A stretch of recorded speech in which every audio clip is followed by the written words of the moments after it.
E esse é o Liga da Política, que você pare Ari Mesquita hoje, sem confusão. Você tá muito, calmo. Você tá muito. calmo. Meu problema é esse, é quando você tá calmo, não é não, Cícero? Também acho. Quando a Ari tá calma, ele tá aqui só pensando. Ele já anotou umas 3 perguntas, viu? Ele já anotou umas 3 perguntas. Já anotou umas 3 perguntas ali que eu tô vendo ali no WhatsApp, eu vi. O que é que eu vou perguntar, né, dona Cícera? Exatamente. Agora, eu estou muito feliz em fazer esse bate-papo de hoje. É mesmo. Por quê? Porque o nosso entrevistado, o entrevistado que eu conheci, eu não sou tão antigo assim não, mas eu conheci bem mais jovem. É mesmo. Eu conheci ele bem mais jovem. Eu não sou tão antigo não, mas é porque ele é muito novo, E, cara, eu acompanho as pessoas na rede social e eu tô vendo um posicionamento bem incisivo. Ele pode até me dizer que não é candidato, mas pra mim já é candidato a vereador, ainda tá falando e fazendo como vereador já. É mesmo. Mais do que muitos que têm a cadeira e o título. Eu tô gostando do posicionamento. Elton Carluxo, meu querido, você tem um exemplo bom em casa, seja muito bem-vindo. Então, você tem um professor em casa fantástico. Aí o papo aqui é bom. A gente fala de política, né, não, Cícero? De tudo. De tudo um pouco. Que ótimo, né, poder estar aqui com vocês, Paulo, Ari, Cícera. Seja bem-vindo. Para mim é um grande privilégio. Quando fui convidado, falei com o Paulo, né, da minha estima, de quanto eu gosto do programa de vocês, de quanto eu assisto, de quanto eu acompanho. E poder estar aqui e falar um pouco de política, que é o que a gente gosta, né? Para mim é um grande privilégio. Maravilha, mas antes de falar de política, a gente vai falar de você. Vamos contar essa história aí, esse garoto que eu conheci lá atrás, há um tempinho. Porque a gente faz política, tem povo aí que faz política nessa cidade, que tem 2 anos, 3 anos faz política, e já acha que sabe tudo e conhece a cidade toda, né? Aqui em Lauro de Freitas tem desse defeito. Tem desse defeito. As pessoas que você viveu política, você conhece a política, mas eu queria conhecer um pouco de você. Pra não vir nenhum desses gaiatos que chegaram há 2, 3 anos falar que você ele caiu de paraquedas na cidade. Pelo amor de Deus. Fale um pouquinho sobre você, meu amigo. É como você disse, né? Eu sou Elton Carluxo, não sou tão novo, né? Completei no dia 3 de março 35 anos. Não sou tão novo assim, não. Eu tenho saudade dos meus 35, meu amigo. Como eu ainda não cheguei lá. Vamos trocar essa idade? Vamos trocar? 28, Paulo? 28 na aparência, na qualidade. Tem cara de menino, né? Como eu não cheguei lá, quando eu chegar... Já tá com mais de 60 ali. Estou em Lauro desde os meus 11 anos. Nasci em Lauro, fui para Salvador, Rio Vermelho, depois retornei.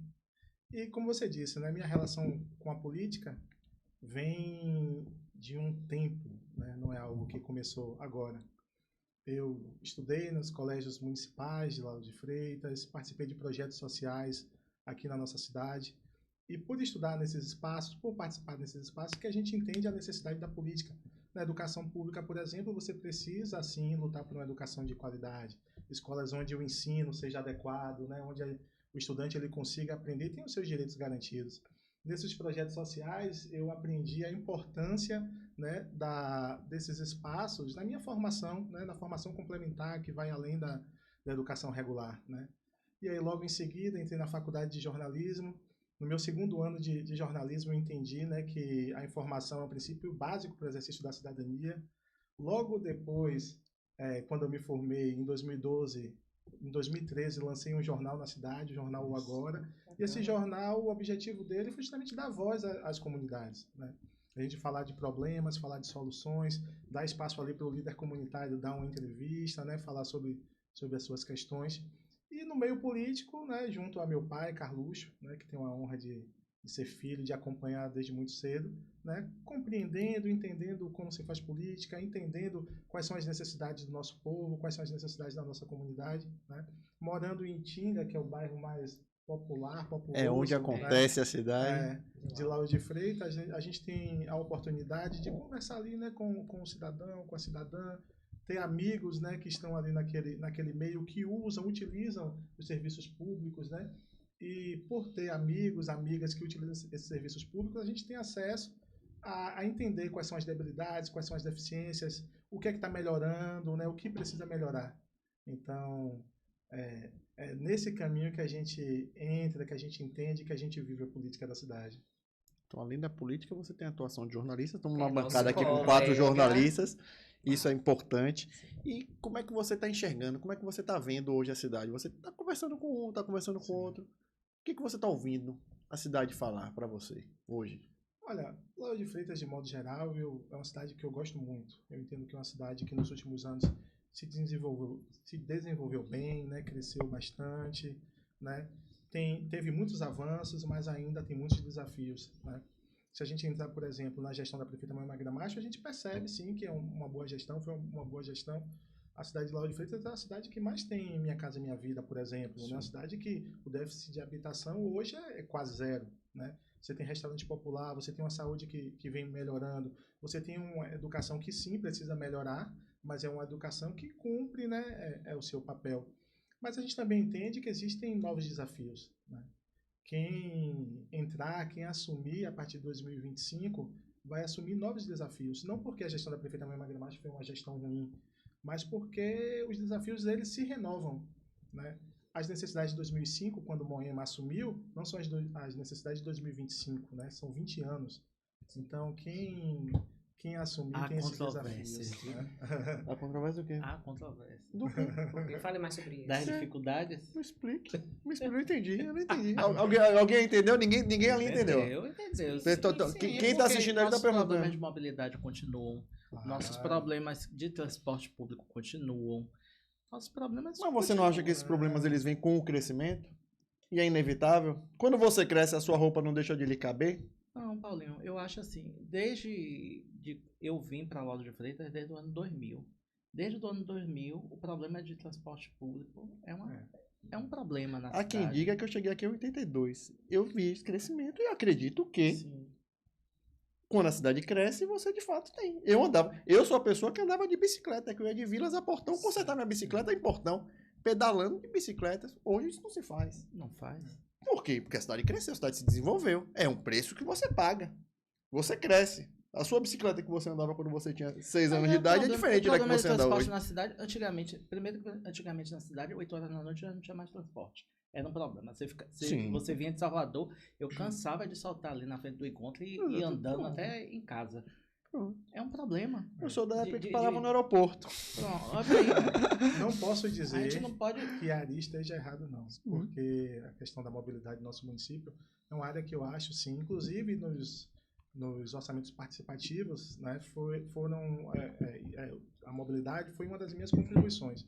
Eu acredito que Lauro de Freitas precisa, sim, né, de um novo sistema de transporte público, né, transporte que está aí, né, as chamadas Topics, né, já não atendem mais a necessidade da nossa população.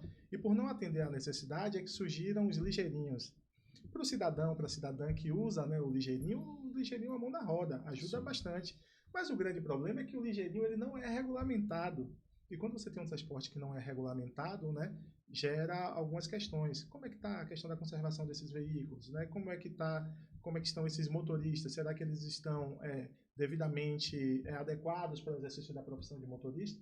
Eu acho que foi bom ali falar isso, porque quem chegar tem o desafio, né, do transporte, da mobilidade para sanar. Né? Como eu disse antes, Lauro de Freitas é uma cidade que avançou em muitas áreas, mas existem áreas que precisam sim avançar e a mobilidade é uma delas, né? Exatamente. Elton, você falou aí que nasceu em Lauro, foi para Salvador. A história é parecida com a minha. Eu sou daqui também, com 15, 16 anos fui para Salvador e depois de mais de 10 anos voltei para cá. Nesse tempo aí, quando você voltou até hoje, o que é que você observa que a cidade mudou? Porque com certeza mudou muito. E quais são as necessidades que você enxerga que são prioridade de melhoria na cidade de Lauro? Sim. Mudou muita coisa, né? Quando eu cheguei aqui, com 11 anos, anos 2000, eu lembro que eu saía com os meus amigos à tarde para na Estrada do Trabalhador ali pegar manga, pegar jamelão, né?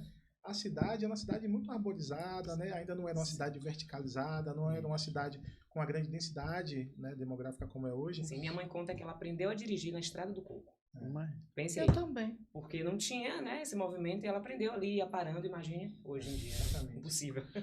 Os últimos dados do IBGE, né, mostram que Lauro de Freitas, no Brasil, é a 35ª cidade de densidade demográfica. Isso. E na Bahia é a primeira. Imagine, né, quando você tem uma cidade que é pequena em espaço, né, mas você tem um grande número de habitantes. Então, esses desafios são E a gente enormes. precisa compreender que ainda tem muita área verde, você tem muito espaço. Se você for para Areia Branca, Jambeiro, aquela região lá é pouco povoada. Agora imagine o quão tanto é do lado de cá, o quão tanto é para poder você ter essa maioricidade. Mas você não acha que quando se pensou na verticalização da cidade, esses problemas não viriam ao longo dos anos e não se foi pensado um planejamento efetivo para uma cidade? A gente percebe que deveria ter sido pensado, mas não foi pensado. Porque se tivesse pensado, a gente não teria os problemas que E agora, como o Paulo está falando, né, que temos ainda tantas áreas verdes, mas eu não vejo um debate na cidade de um plano, né? Existe um plano plurianual que é debatido, mas eu não vejo essa questão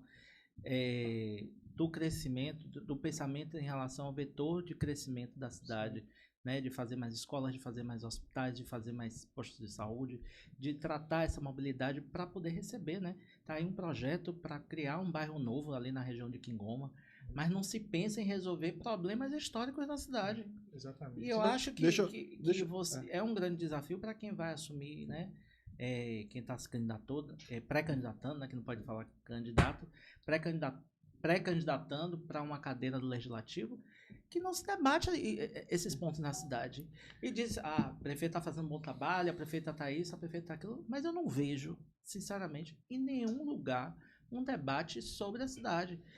É um ponto importante que ela fez, a questão da macrodrenagem, a questão das obras de esgotamento sanitário, que nenhum político quer fazer, porque é uma obra, como o Paulo fala várias vezes, é uma obra debaixo da terra, é uma obra que não aparece, e para os próximos é que vai ser beneficiado, inclusive no IBGE.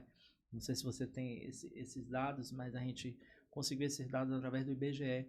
Mais de 95% da cidade tem o esgotamento sanitário, graças a esse projeto, essas obras que a prefeita trouxe. Mas eu não vejo o debate do crescimento, do vetor de crescimento da cidade. Pensa-se em construir habitação. Bota o povo para morar, amontoa, mas não dá uma escola, não dá um transporte de qualidade, não dá vias de qualidade, não dá posto de saúde. Você falando isso, eu vou aproveitar para fazer a provocação. Ele falou da questão do legislativo. Esse é muito papel de estar discutindo esses problemas da cidade, seria muito papel dos vereadores. Você acha que tem faltado um pouco isso, atualmente, dos vereadores? Não vamos citar nome, não vamos criar uma disposição com ninguém, até porque, né, não nos cabe aqui. Eu acho que cada um vai fazer sua reflexão. Eu acho que falta um pouquinho dessa a Câmara. Os vereadores, quem lá está, falar, não, tenho que discutir isso, tenho que pensar nisso, eu tenho que projetar isso. Você acha que está faltando isso um pouco na casa? Eu acredito que sim, com certeza. Eu acho que a gente está muito no debate, né, macro, e falta o debate micro, sabe? E você fala, tratar dos pequenos detalhes, sabe? Das pequenas questões. E quando eu falo de pequenas questões, eu não estou dizendo que são questões que são menos importantes, mas são questões que às vezes não estão no cotidiano, não estão no dia a dia. Quando o Ari aqui ele fala sobre essa questão, né, de um plano diretor, de você discutir a cidade de modo geral, da falta de um planejamento, né, para o crescimento dessa cidade, é justamente esse tipo de discussões que estão faltando. E mesmo quando a gente fala dos debates macro, esses debates, na minha opinião, não estão acontecendo. Eu fiz um comentário recentemente falando sobre a condição da Câmara Municipal de Vereadores, né, enquanto a sua composição, enquanto os vereadores que ali estão. Né? A gente percebeu que nos últimos anos, e nesse ano, 2 ocasiões que eu acredito que são lamentáveis, né? Ofensas, agressões, e que são questões que, para mim, não cabem no Legislativo Municipal. É um espaço que precisa de respeito, que precisa... Os vereadores eles precisam entender, né, o espaço que eles ocupam, a importância desse espaço e respeitar esse espaço. Está faltando o respeito a esse espaço, sabe? Eles já banalizaram, né, a Câmara. Quando você chega, por exemplo, a 2 episódios em menos de 2 meses de agressão, a gente percebe que eles estão mais preocupados, né, em questões outras do que as questões que são pertinentes à cidade, né? Eu falei também sobre a questão, né, do novo perfil político que surgiu a partir de 2018, que é um perfil de político midiático, né? Eu vou um pouquinho mais atrás, 2014. Sim. Eu não vejo 2018 com essa linha de corte, não. Acho que 2014 começou muito aquela polarização de Aécio Dilma, que culminou no impeachment de Dilma, a chegada de Temer. Para mim, aquilo dali foi um caminho. Verdade. Acho que 2018 talvez a gente tenha um boom, né? Mas realmente 2014. E a gente percebe o seguinte, que esses políticos, né, que são midiáticos, que estão ali, né, caminhando e tem sua base eleitoral principalmente por conta das redes sociais, eles preferem abrir discussões que são discussões que geram likes. Talvez uma fala mais incisiva, uma briga, uma discussão, você pegar uma pessoa, por exemplo, um prefeito, um presidente da Câmara, e justamente tirar como ali inimigo, como adversário, e você trabalhar aquela pauta todo o tempo, porque sabe que dentro das deficiências, né, dos poderes, né, a gente sabe que no Brasil, o poder executivo e legislativo não tem grande estima da população, a população não se sente representada na maioria das vezes por esses poderes, então você ali tira, é o errado ali, é o inimigo, e cria situações que geram likes. Essas brigas, na minha opinião, que acontecem na Câmara de Freitas, são justamente por conta desses likes. Porque se você posta um vídeo de uma briga, de uma agressão, de um embate ali, aquilo ali vai bombar nas redes sociais, sabe? Infelizmente, isso, né, o tempo que está sendo gasto com essas brigas poderia ser gasto com um debate mais aguçado em torno das questões da nossa cidade. Você, como profissional de comunicação, você entende que isso é uma estratégia, né? Eu vou escolher meu inimigo, Exatamente. Tudo que ele falar que é sim, eu vou dizer que é não, e aí vou crescer em cima disso, na sombra dele. Você não acha que fazer isso acontece exatamente o que está acontecendo na cidade? Assim, é faltar discutir outras coisas. Tipo assim, poxa, eu posso concordar. A gente senta com muitas pessoas e fala, porque eles só falam da posição assim, porque ele nunca fez nada, não faz nada de bom. Aí você fala assim, nada. Tudo que o gestor faz, não estou falando somente de Lauro de Freitas, de outras cidades, tudo que ele faz, nada presta, nenhuma situação. Me diga uma coisa que tá boa na cidade, e o cara fala, não sei, não tem. Fora as ofensas de cunho pessoal, né? O palavreado. Você não acha que a política está se perdendo muito nisso, não? Ah, demais. Eu acredito que é basicamente isso, né, que está acontecendo. Não na nossa cidade, a nossa cidade é um exemplo muito ruim, mas em outras cidades também, né? Isso tem acontecido com... Colocar uma batata quente no seu colo. Se você tivesse nessa Câmara, nessa turma aí, com o mandato hoje, o que você tentaria fazer para amenizar isso? Tem uma... Batata quente. Arrumava a mão. É difícil. Pensou alto aí no carinho. Foi difícil. Essa não, eu joguei batata quente no seu colo. Eu não acho que seja tão difícil, não. Eu acho que o grande problema foi o seguinte, Tem uma teoriazinha, né, que diz o seguinte, que é a teoria das janelas quebradas. Posso até errar, né, no que eu vou contar aqui agora, mas é mais ou menos isso. Um estudo, né, se colocou um carro, né, em determinado bairro. O carro ficou lá por diversos meses, intacto, ninguém mexeu. Até que um dia, uma pessoa decidiu quebrar um dos vidros desse carro. Depois que esse primeiro vidro foi quebrado, o que se percebeu foi o seguinte, que as pessoas se sentiram no direito de continuar quebrando. O carro passou 4, 5 meses intacto, depois que a primeira janela foi quebrada, 15, 10 dias depois o carro foi todo deteriorado. A Câmara de Vereadores de Lauro de Freitas está com as janelas quebradas. Quando a primeira pessoa decidiu, né, fazer um ato como esse, né, uma briga, uma discussão, e a própria Câmara aceitou e não consertou essa janela, a janela ficou quebrada por muito tempo, abriu precedente para que outros pudessem quebrar essa janela. Então quebrou a janela e ninguém está disposto a consertar. Você acha que faltou pulso da presidente da Câmara? Gosto muito de Naide, né? É uma grande vereadora, eu acredito que é uma grande presidente. Mas eu acredito que sim, faltou uma medida mais enérgica. Eu acho que o primeiro problema precisaria ser sanado naquele momento, para que a janela ela fosse restaurada. Foi tomada agora, né? Diz que a sessão agora não vai ter público, não tem plateia, assessor só o que tiver cadastrado. Não acredito que isso seja uma boa solução. Eu acredito que a solução era punir quem está se envolvendo nessas questões. Se é a casa do povo, como é que você proíbe, por exemplo, o povo de estar na sua casa? Será que essa é a melhor solução? Existe um regimento interno na Câmara Municipal de Lauro de Freitas, que esse regimento ele tem sanções para esse tipo de ação. Por que não aplicar essas sanções?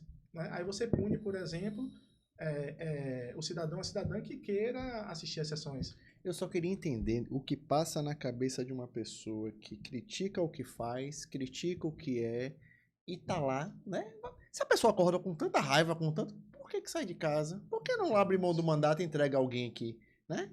Se não concorda com nada. Exatamente. Se você tá dentro de um grupo onde você tem uma presidente, né? Um presidente tá cuidando daquilo e você não confia nela, você não acredita nela, tá fazendo o quê? Tá no grupo errado. Tá na tribo errada.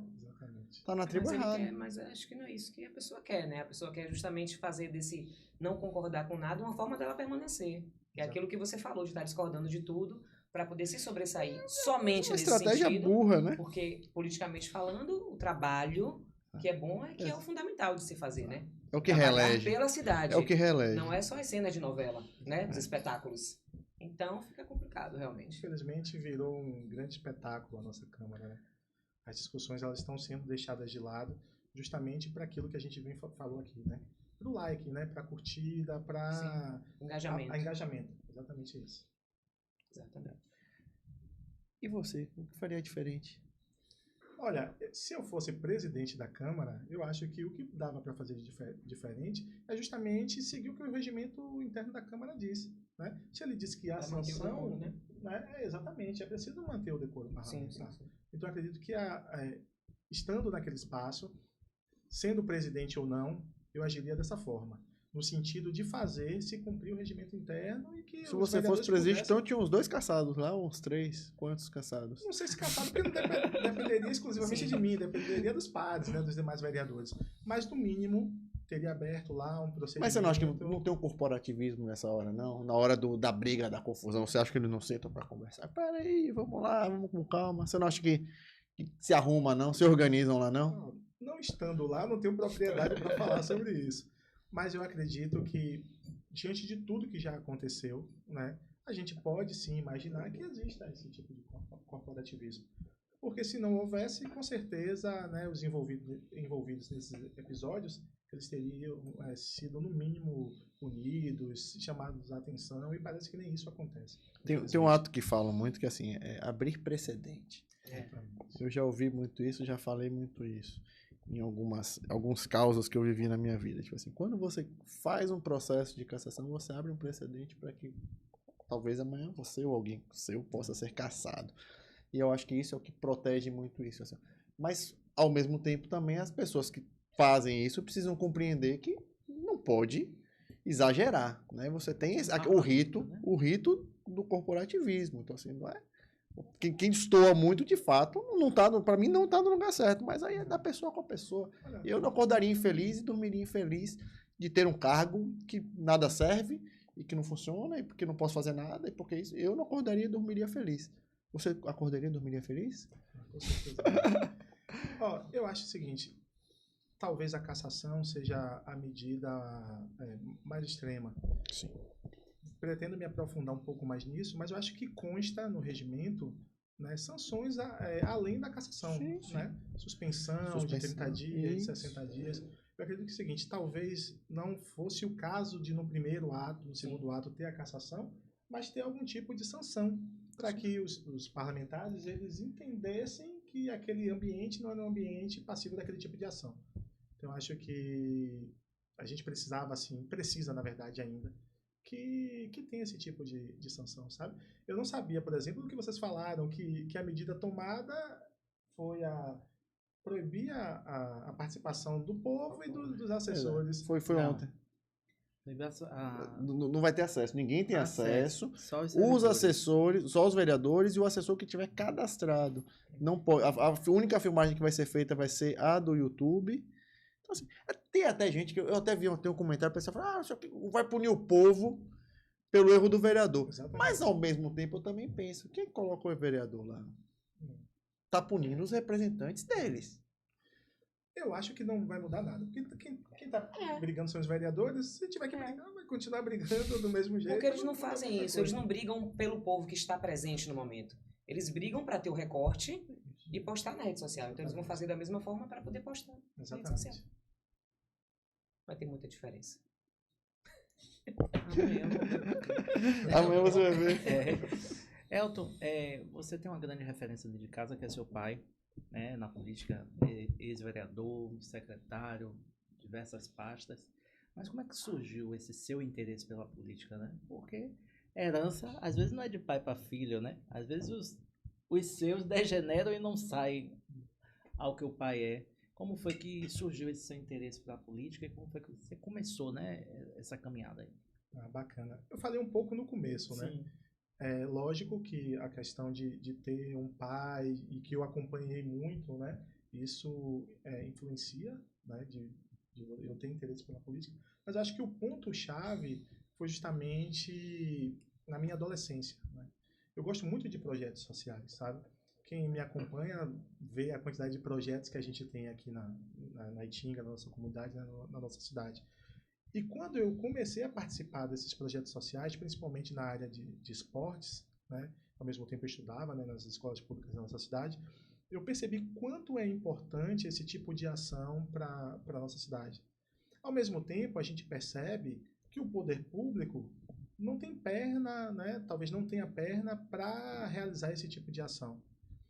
E aí, justamente por isso que eu entendi, né, que estando na política, eu posso colocar meu ponto de vista, posso sim apresentar as questões que eu acredito e, através disso, implementar essas ações que eu acho que são fundamentais para o desenvolvimento social da criança, do adolescente, né, das famílias.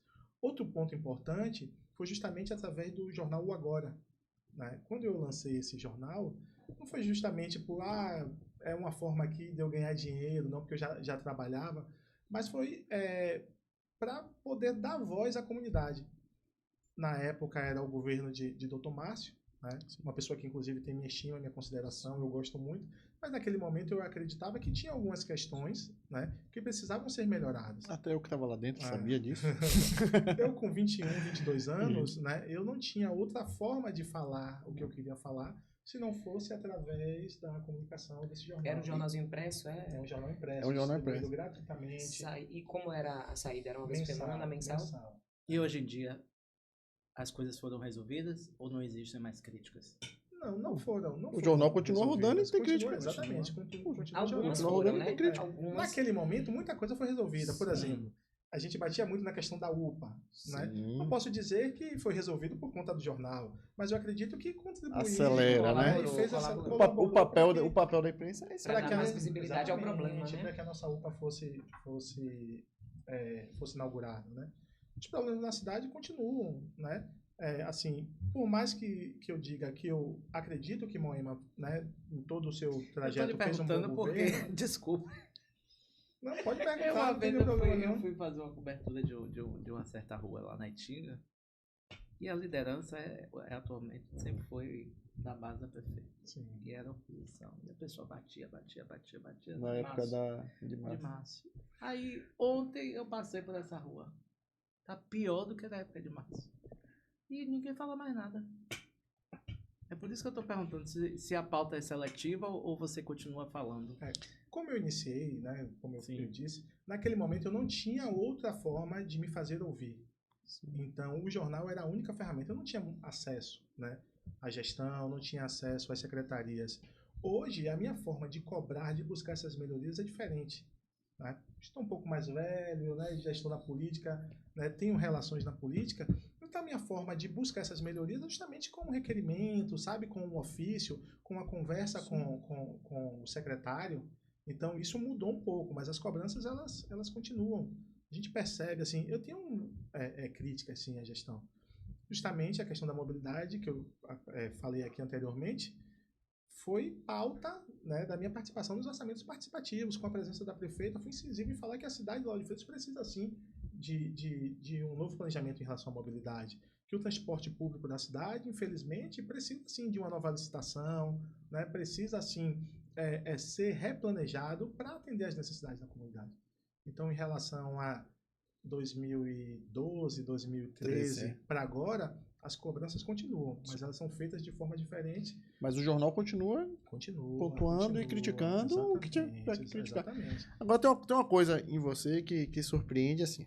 É normal, é natural que passe de pai para filho, aquela herança política, aquela história, mas você criou o seu ativo político, né? Você procurou a sua turma, além de ter, naturalmente, o apoio e o suporte de seu pai dentro desse processo, mas você criou um espaço seu, você dialogou com uma turma nova que o seu pai não dialogava. Então, assim, como é que foi para você, além de cavar esse espaço, você ter esse suporte de seu pai, assim, como é que foi para você? Porque as pessoas devem olhar para você e falar, nada, aqui é tudo voto do pai, a estrutura do pai ele está absorvendo, é herdeiro político do pai. Como é que é para você encarar isso e como é que foi para você construir esse seu patrimônio político, né? Para mim é muito tranquilo. Como você disse, para mim é um grande privilégio, né, ter Carluxo como um conselheiro, como alguém, né? Hoje de manhã eu estava com ele, estou com ele praticamente todos os dias, né, pela manhã. E consultoria boa. Tenho a oportunidade, né, de conversar, dialogar, de aprender, de divergir. Quem acompanha, né, acompanha Carluxo, sabe que muitas vezes as nossas ideias não são as mesmas, né? Mas enquanto pai e filho, a gente tem a oportunidade, sim, de eu colocar meu ponto de vista, ele colocar o ponto de vista dele e divergir, É assim né, que nas cresce. questões que são, É assim que cresce e evolui. que são necessárias. Mas eu entendo que é justamente se eu, enquanto ser político, né, enquanto cidadão, eu preciso ter o meu ponto de vista, eu preciso trabalhar as questões que eu acredito. Lógico que por ser filho dele, por acompanhar muito o trabalho de Carluxo, que algumas questões elas convergem, né, que são as mesmas, mas eu tenho pensamentos, né, diferentes de Carluxo. Então, justamente por isso, justamente por essa caminhada, né, é que a gente vai ali permeando por questões que são diferentes. Conto sim com o apoio dele, conto com a turma dele, mas tive o privilégio também de construir a minha turma, construir o meu grupo, deixar bem claro quais são claras as questões que eu defendo. Eu acho que isso é muito importante, né? É um grande privilégio ser filho de Carluxo, mas é importante destacar que eu não sou apenas filho de Carluxo, sabe? Sou Elton Carluxo, jovem, 35 anos, que acredita na educação pública de qualidade, que acredita numa gestão pública eficiente, que defende o desenvolvimento sustentável, o desenvolvimento social. Né? É muito mais do que apenas seguir o legado que já foi construído. É seguir esse legado e também ampliar os horizontes para questões que possam acrescentar esse legado. Que é até um desafio para você, né? Seu irmão já foi candidato a vereador também e viveu esse momento de comparação, né? Desse legado que Paulo falou. Né? E você está buscando descolar um pouco, né? Essa imagem de que é o trabalho do pai. Não, é o seu trabalho, né? E você está tentando descolar com essas pautas que são pertinentes. Como é que você enxerga esse futuro político seu diante dessa realidade que você está construindo nesse momento? Quem acompanha, né, principalmente as questões partidárias, as questões do PSB, sabe que eu atuo e que eu milito desde os meus 18 anos. A minha primeira coordenação, a primeira vez que eu coordenei uma campanha política foi aos 18 anos, na área de comunicação, enquanto ainda era estudante. Logo em seguida, em 2010, né, eu compus a coordenação da campanha. Quando, em 2016, a candidatura de Cleiton, meu irmão, meu pai Carlos estava doente, não pôde ser candidato, Cleiton foi candidato nos representando, eu coordenei a minha primeira campanha. Então você percebe que de lá para cá, né, entre campanhas municipais e estaduais, são 8 campanhas que a gente coordena, né? Então esse espaço, sabe, eu consegui conquistar através de muito trabalho, né? Não porque Carlos me indicou, coordene essa campanha aqui. Não, porque naquele momento, né, eu me coloquei à disposição, os pares acreditavam que eu poderia assumir aquela posição, consegui assumir aquela posição. E hoje, né, estou como estou. Sei que tenho muito o que aprender, tenho muito o que caminhar ainda, mas acho que tenho conseguido conquistar esse espaço. Hoje sou secretário-geral do PSB, né? A gente atua aí com essa missão, inclusive agora, né, com a abertura da janela eleitoral, né? Um processo difícil, mas que graças a Deus tem sido bom, né? Na construção do nosso partido, né? Da chapa que vai disputar as eleições de 2024, né? E para o futuro eu acho que é isso, assim, o foco ele não pode ser numa eleição, sabe, ou num objetivo pessoal político, mas no desenvolvimento da nossa cidade, sabe, no trabalho que gere resultados para a nossa cidade. Uma candidatura, um mandato, ele é consequência. Eu sempre falo o seguinte, que ninguém é candidato de si mesmo. Quem decide do nada ser candidato por ser, está afadado ao fracasso. Eu tenho um exemplo, por exemplo, de Carluxo. Como é que Carluxo entrou na política? Pelo movimento primeiro estudantil, depois sindical, né? Líder comunitário de um bairro, vendo a necessidade daquele bairro, você entende que entrar na política, que ser candidato, vai fortalecer essa luta, né? Que é um meio para fortalecer. Exatamente. Né, você ser um representante daquela comunidade e com o mandato, por exemplo, de vereadora, deputada, você vai ter os meios necessários, né, para brigar pelas questões. Então, no meu caso é isso, né? O principal é a luta. Eu entender sim, né, que as ações precisam acontecer, que a educação precisa melhorar, sabe? Que a gestão pública ela precisa ser eficiente, ela precisa ser transparente. E aí, dentro disso, a gente vai buscar os caminhos para fazer isso acontecer. Seja disputando a eleição de vereador ou não, seja apoiando alguém, sabe?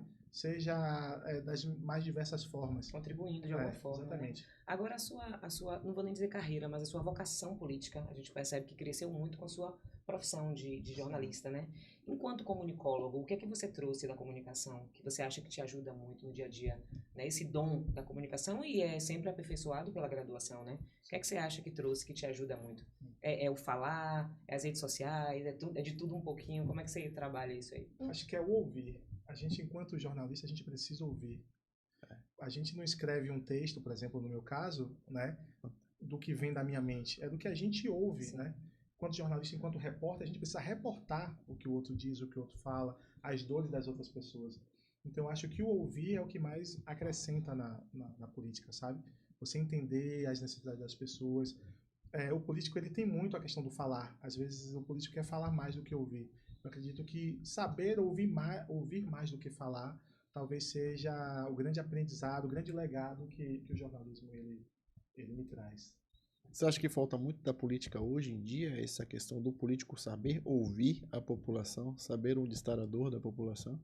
Você acha que está faltando para a turma que hoje faz parte do processo político, não somente na cidade de Lauro de Freitas, no estado da Bahia, no Brasil inteiro como um todo? Você acha que o político tem este dom de ouvir ou só os que se destacam têm esse dom? Eu acho que falta um pouco. Tem muita gente que ouve bastante.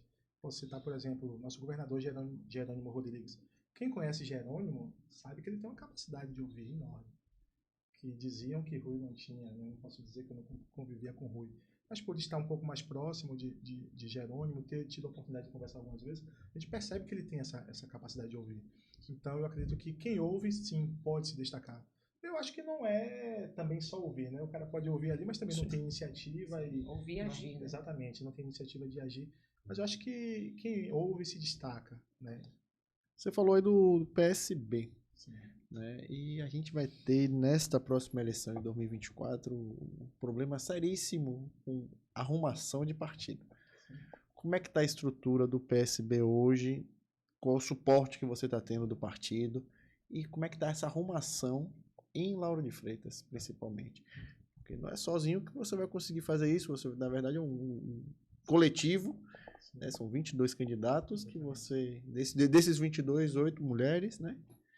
E vai ser um negócio, uma arrumação um pouquinho difícil, porém, vai ser boa também de se fazer, porque, como tem poucas vagas, as pessoas devem estar procurando o partido, e o partido do vice-presidente da República. Exatamente. Como é que está você hoje arrumando isso? Quem acompanha a política sabe que montar partido, montar uma chapa não é nada fácil. É o mais difícil. Mas o resto é fichinha. Exatamente. Quem conhece o PSB na cidade, né, eu acredito que a história do PSB na cidade nos dá um pouco mais de tranquilidade, não que seja fácil.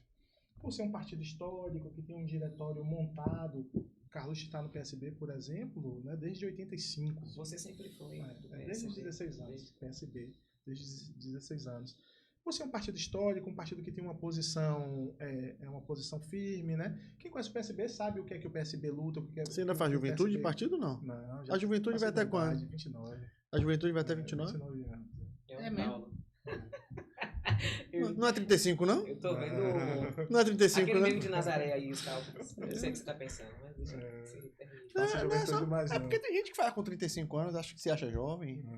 Eu gostaria muito de dizer que eu sou jovem e fazer juventude. Ainda tenho pautas para juventude, mas já não faço mais parte. Não faz mais, não. Com 29 passa, né? Mas como é que tá a arrumação? É isso. Por conta dessa história, a gente tem sido, sim, muito procurado.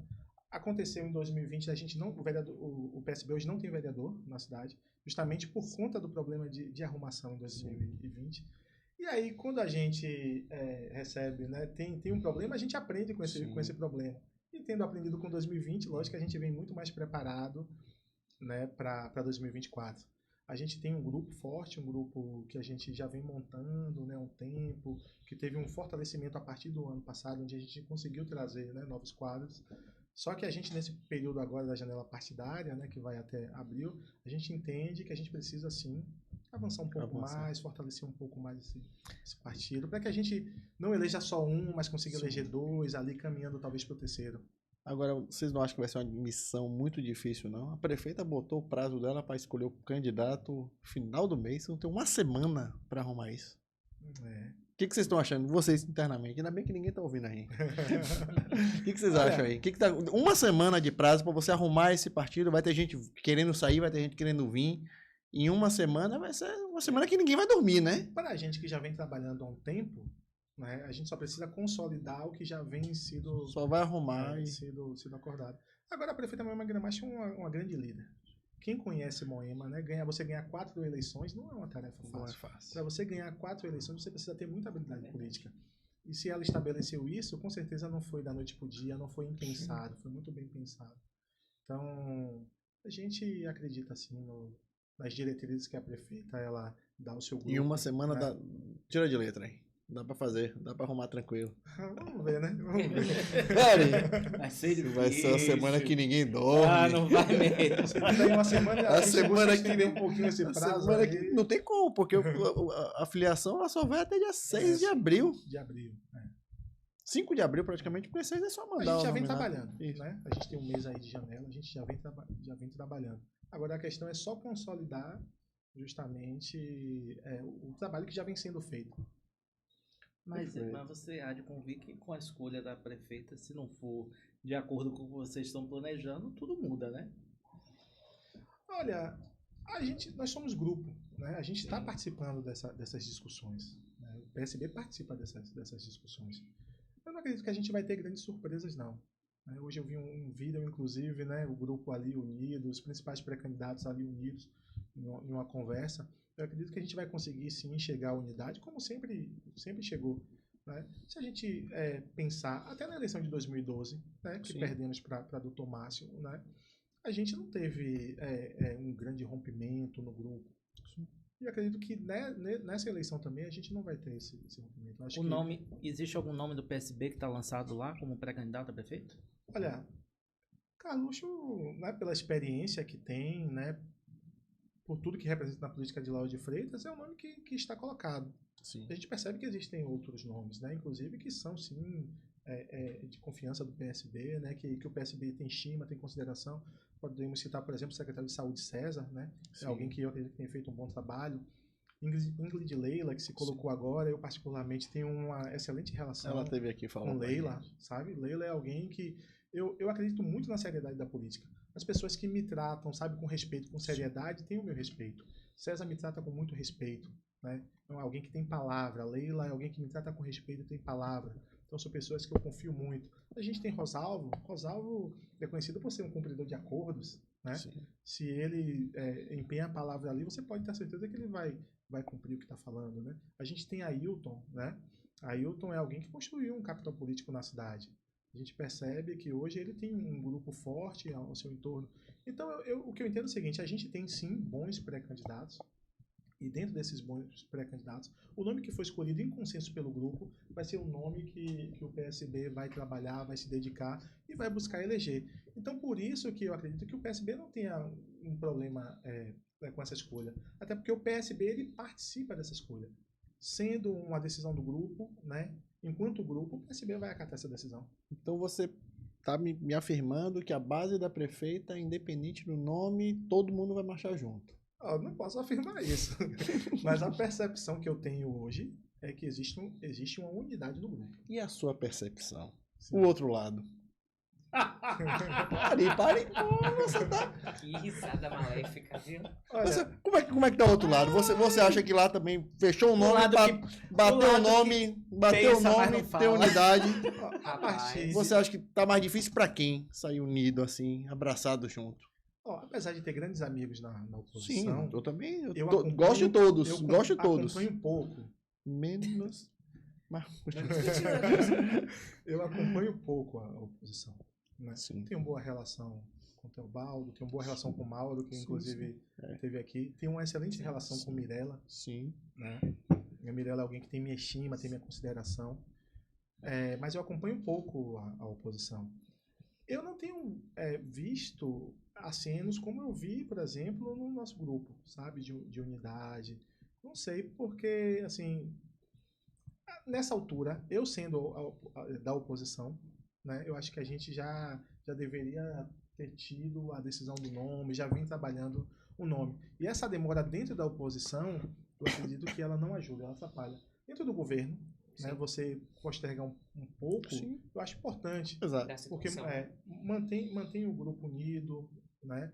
Você ali posterga um pouco, você amplia as discussões em torno, porque não é uma discussão fácil, é uma discussão complexa. Se eu não me engano, são 18 partidos. Então, você buscar a unidade de 18 partidos é muito mais complexo do que você buscar a unidade em 2, 3, não sei quantos são os partidos da oposição. É porque, na verdade, você tem... Uma história esse grupo que já caminha junto, e a outra é o grupo que vai começar a caminhar junto. Como é que você vai sentir essa unidade? Aconteceu muito com o Dr. Márcio. Ele juntou a turma, conseguiu vender o mandato dele, a possibilidade dele, ganhou a eleição, e essa turma não andou junto. Cada um puxou a corda para um lado e deu no que deu. Todo mundo sabe. A culpa não é do Dr. Márcio, a culpa é que cada um de fato esticou a corda para um lado e cada um fez o que queria. E acreditar nisso novamente, assim, na história, você que já viveu bastante a história política de Lauro de Freitas, você já viu isso acontecer, da oposição estar tão já esticada com essa corda que esticou com o Márcio, dentro de uma campanha? Sinceramente, não lembro. Eu tô vivendo esse momento também, pra mim, na minha cabeça, lembro. pra mim é único. Porque as primeiras eleições, por exemplo, primeira, segunda eleição de Moema, o grupo de oposição era muito unido. Isso. Né? Era muito unido. Depois com o Dr. Márcio ele fez um excelente mandato de vereador. Sim. Se eu não me engano, foi o mais votado 2 vezes, ou um dos mais votados 2 vezes. Então o Márcio ele já tinha uma trajetória e você já tinha a oposição ali firme, né? Você tinha na época Bitinho, né? Você tinha um grupo bem Márcio bem e Bitinho, posicionado. oposição. Eram os dois somente. Exatamente. E conseguiu fazer a oposição com respeito. Márcio, E Márcio virou prefeito e Bitinho virou prefeito também, que Bitinho saiu da cidade e virou prefeito. Os dois foram prefeitos. Exatamente. Os dois vereadores de oposição viraram prefeitos naquele ano. Você tem para entender a seriedade como uma coisa era tratada, né? Teve espaço para todo mundo. Bitinho cresceu na cidade dele, Márcio cresceu aqui, por aí todo mundo foi. Agora, aquela eleição de Márcio, assim, eu acho que o grupo de Márcio teve uma habilidade enorme. A campanha de Márcio pegou de uma forma, sabe? Pegou na cidade de uma forma que, assim, fez jus à eleição, sabe? Foi uma campanha que até a gente, né, que estava do outro lado, a gente compreendeu que foi uma campanha bem feita, articulações bem feitas. Eles acreditaram, né, naquele momento na vitória, né? Quando Márcio escolhe Bebel, por exemplo, para ser candidato, ele já tinha buscado, né? Inclusive tinha conversado com o PSB, né? Buscado o Carluxo para vice, mas o Carluxo, quem conhece sabe que é muito sério, tem a posição dele, né, muito séria, não aceitou, né, compor a chapa, mas foi uma construção muito, muito bem feita, né? E por isso eles conquistaram a vitória. Não posso prever o futuro, mas nesse momento eu não consigo enxergar isso na oposição. Na oposição. Como é que você imagina? A Câmara hoje em dia está nessa situação que é noticiário nacional, infelizmente, né? Você, né? O noticiário nacional pode ser bom, infelizmente com pauta ruim. Porque se estar no noticiário nacional pode ser bom. Basta querer, basta fazer coisa boa. Qual Ixi, meu Deus, esses dias eu tô, viu? Qual o conselho que você dá aos vereadores e vereadoras da Câmara Municipal em termos de comportamento, em termos de postura na Câmara? A gente entende que as provocações elas são inerentes da política, mas ela perpassa também pelo respeito. Exatamente. Né? O que é que você pensa e qual conselho que você daria aos vereadores de mandato neste momento? Na Câmara a gente tem, posso dizer que tem grandes vereadores também, né? Muitos mais experientes do que eu, né? Não que, espero que não pareça soberbo, né? Dar um conselho para pessoas, né? Que são mais experientes, que têm mais história na política do que eu. Mas o que eu posso dizer é o seguinte: o respeito precisa prevalecer. Você consegue, sim. Carluxo teve embates com o Dr. Márcio, né? Teve embates com o Bitinho, né? Era bem polêmico, Carluxo. O grupo de... Mas é aquela questão, é polêmico, mas se você souber falar, mas ele sabe. vale. Você falou aqui no off antes de Fausto Franco. O que Faustinho fez? Faustinho era vereador de oposição a Márcio? E eu ainda brincava com ele, talvez um dos mais fiéis. Um dos mais respeitosos ao governo Márcio. não sei se apesar de ser oposição. Eu digo de fiel à palavra. Não estou dizendo fiel de subserviência, tá? Estou dizendo de fiel à palavra. O cara tinha a posição dele de oposição, mas o cara era fiel àquilo e cobrava o que tinha que ser cobrado. Né? Porque é muito isso. As pessoas entendem muito isso. Misturam a fidelidade com a subserviência. Não é assim. Você ser um vereador de situação de oposição não quer dizer que você vai ser subserviente àquilo. E você, caso ganhe essa eleição e tenha um vereador da sua base, como é que será o seu posicionamento com o seu prefeito? Eu quero, se for um vereador, se for um prefeito de sua base, ou se você for, de fato, um vereador de oposição, qual seria a sua posição, o seu posicionamento dentro da casa? Eu acredito que, sendo oposição à situação, o compromisso precisa ser com o povo. Se você entende que um prefeito, né, você sendo oposição ao prefeito, o prefeito tem um bom projeto, um projeto que beneficia o povo, independente de você ser situação ou oposição, você vai aprovar. Você sendo um vereador, né, da base do prefeito, e você entendendo que um projeto não beneficia o povo, ou não é um projeto adequado, é um projeto que às vezes não está, pode ser até um bom projeto, mas é um projeto que não está bem esclarecido, você deve ter o posicionamento de votar contrário a esse projeto. Eu acredito que, independente da situação, você tem que ser fiel ao povo, ao que você acredita, o que durante a eleição você defendeu. Né? Se você defendeu aquele posicionamento, siga com aquele posicionamento. Eu acho que o vereador ele não pode ter essa volatilidade, né? Sou de um jeito sendo oposição, sou de outro sendo situação. Acho que tem que cumprir ali, né, o que defendeu, cumprir o que é melhor para o povo. Você acha que a política hoje tem espaço para os excessos, para o radicalismo? Ó, espaço tem, porque elegeu um bocado, né? Então, estão dizendo aí que tem espaço. Se tem voz, tem espaço, exatamente, né? Se estão falando, tem espaço. Agora, eu acho que não deveria ter, né? Porque é o seguinte, ó, você não precisa, a oposição e a situação não precisa concordar com tudo. Tem que divergir mesmo, são pensamentos diferentes. Mas o que é que você faz na política? É você tentar chegar ali a um denominador comum, é você... se tem um projeto ali, talvez que você não concorde, mas buscar formas de... Embasar seus argumentos. Exatamente, de mudar um pouco. O que acontece muito, por exemplo, né, a gente vê um debate mais qualificado na Câmara Federal, por exemplo, né, onde oposição e situação eles debatem ali, e aí às vezes entra uma emenda ali, né, um projeto que é da oposição, e eles chegam num denominador comum, que às vezes não agrada 100% a nenhum dos dois lados, exato, mas que é o meio termo para que aquele projeto seja aprovado. O debate tem que ter a convergência, né? Exatamente. Onde é que os dois se encontram? Onde é que as pessoas se... Qual é o discurso que é o único que a gente pode botar em prática? É o que falta muito. Vai ter pautas que não vai ter jeito, né? Que você não vai conseguir chegar no denominador comum. Mas eu acredito que na maioria delas é sim possível, né? Você dialogar, você conversar. Infelizmente, na nossa Câmara não está tendo esse diálogo. As câmaras legislativas são um reflexo da nossa sociedade. Né? Se nós estamos decaindo enquanto sociedade, a Câmara, né, decai enquanto sociedade. Você falou sobre os debates de Brasília. Os debates, se você pegar alguns, são deploráveis, né? Eu tenho saudades da época quando teve a CPI. A CPI não, o processo de cassação de ACM, quando estava no painel do Senado, que tinha aqueles debates calorosos. Aí você via Marina Silva, Heloísa Helena, você via o próprio Antônio Carlos Magalhães. Eram debates calorosos, mas respeitosos. Vossa Excelência... Eu era jovem, mas eu... Não, eu vejo no YouTube hoje em dia. Mas, assim, essa perda do respeito, essa perda do que é o parlamento em si, né? Da essência do parlamento, das discussões ideológicas, elas perderam. E passaram a ser discussões particulares do eu e não do nós. Exatamente. Não, concordo plenamente, né, com o que você colocou. Eu acho que na Câmara Federal a gente, e até na Assembleia Legislativa, né, nosso estado, a gente tem sim, né, um pouco mais de ética, de respeito.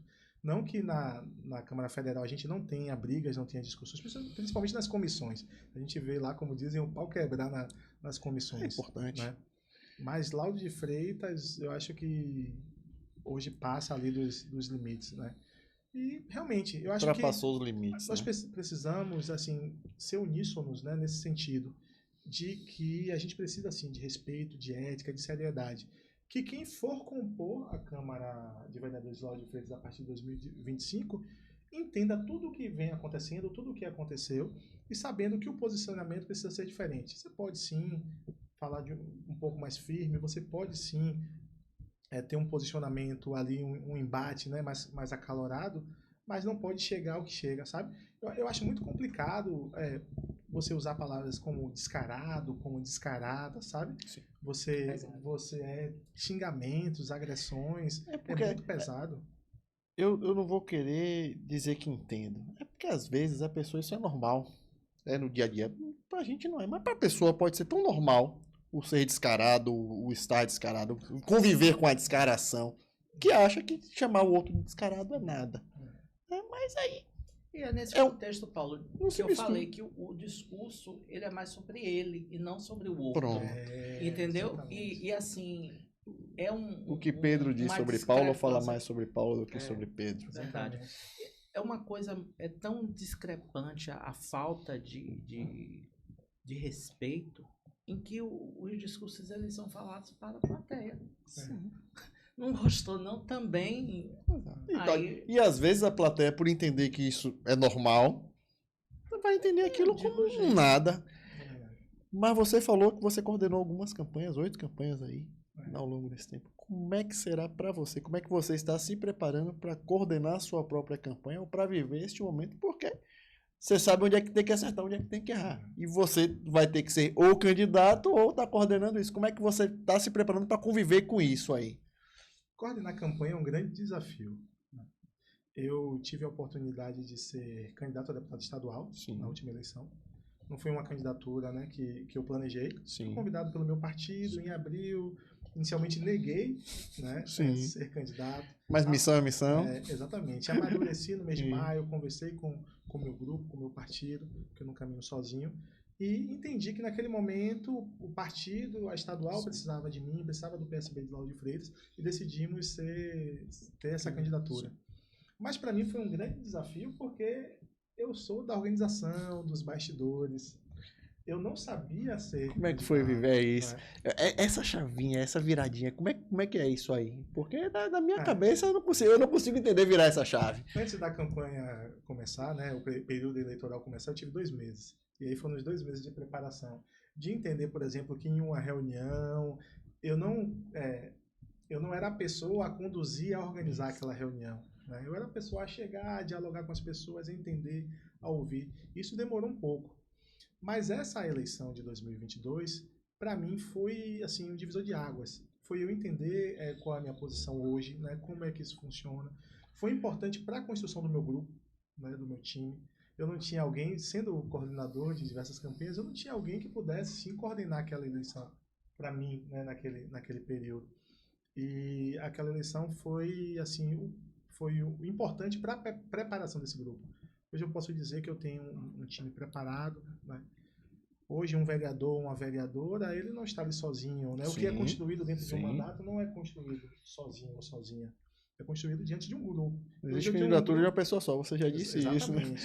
Então hoje eu tenho um grupo que eu acredito que está preparado para os desafios, né? Se for desejo do povo, for desejo do meu partido que eu seja candidato e se porventura eu seja eleito, eu tenho um grupo preparado para enfrentar os desafios que um mandato ele impõe. Então, para mim, eu acho que esse desafio está um pouco mais superado. Não que seja a mesma coisa, uma eleição de deputado é muito diferente de uma eleição de vereador. A de vereador é mais difícil que tem. De todas. É a mais difícil a vereador. O resultado que eu tive naquela eleição, que foi dentro do esperado, né, dentro do que a gente propôs, foi alcançado. Mas não quer dizer que eu vou alcançar esse mesmo objetivo na eleição de vereador. Sim. Né, caso seja candidato. Né? Mas foi um aprendizado muito grande. Caso você seja candidato, quais são as bandeiras que você vai estar defendendo? Quais são as pautas que você vai estar levantando em seus discursos e vai estar tentando trazer para mudar um pouquinho dessa realidade da cidade de Lauro de Freitas? Mesmo entendendo que as necessidades do nosso povo são gigantescas, que são muitas, né? Eu busco ter pautas bem definidas dentro do que eu acredito, né? Eu acredito muito na educação pública de qualidade.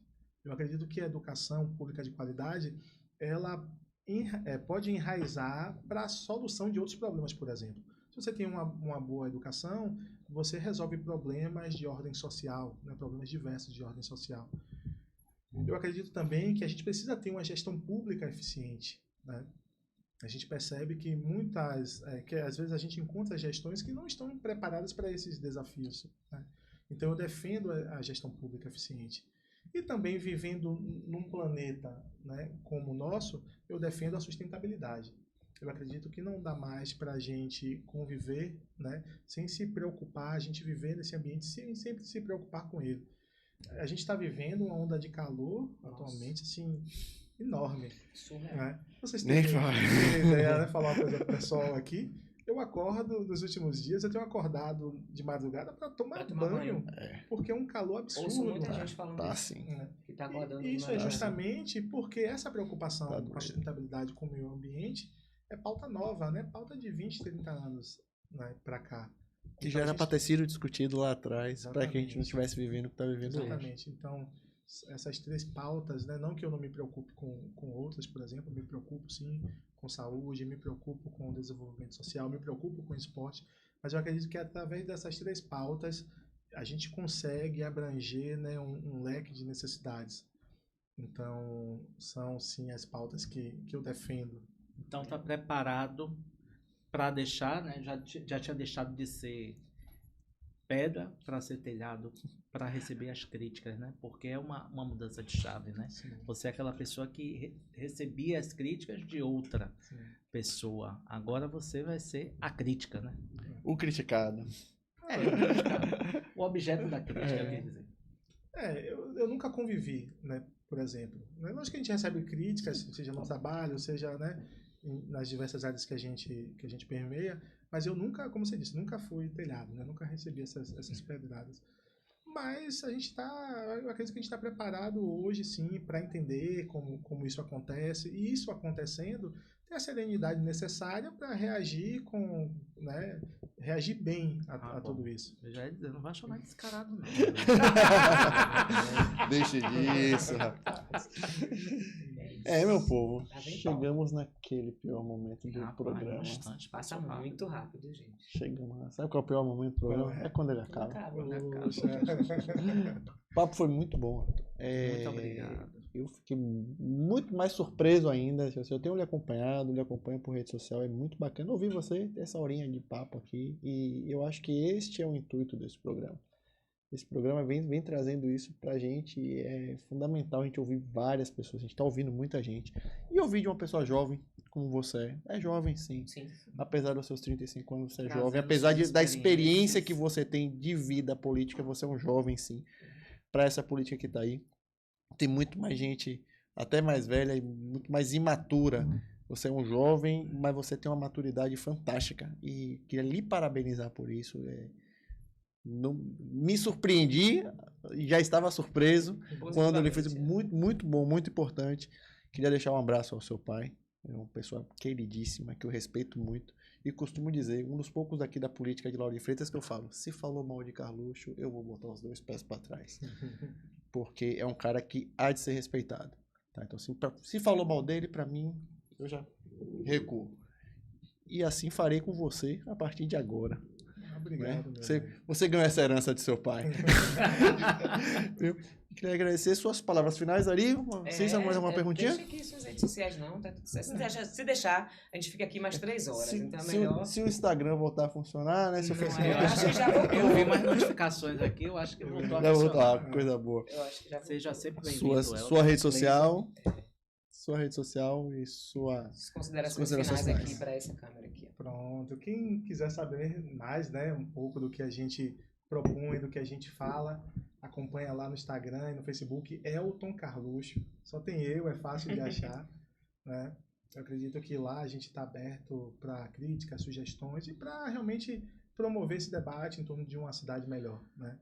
Mas para finalizar, eu queria agradecer, né, a vocês, inclusive agradecer as suas palavras, agradecer a Ari, agradecer a Cissa. Vocês não sabem, mas eu acompanho vocês também. Ah, Gosto muito do trabalho. Nós agradecemos. Tá do especialíssimo, viu, Paulo? Por isso que ele já estava preparado para as perguntas de Ari. Ele já sabe que Ari fica... Nada, eu fui muito tranquilo. Tá Não, certo. foi muito tranquilo. Está aqui Papo é realmente bom. para responder. E dizer assim que para mim foi um grande privilégio. Né? Como eu disse antes, eu acredito que a informação é um princípio básico para o exercício da cidadania. E que o que vocês fazem é informar. Quem tem o privilégio de acompanhar o programa de vocês, né, tem o privilégio de entender um pouco mais a nossa cidade, entender um pouco mais as pessoas que fazem a nossa cidade, as pessoas que porventura, né, que possivelmente no futuro, né, vão fazer essa cidade acontecer. Então, para mim foi um grande privilégio, assim, conversar com vocês, responder as perguntas, explicar um pouco mais sobre o que a gente acredita e o que a gente propõe. Queria dizer que estou à disposição de vocês, né, o que precisarem. Maravilha, podem contar comigo. A casa é sua. Quando efetivado for Se a sua for, candidatura, né?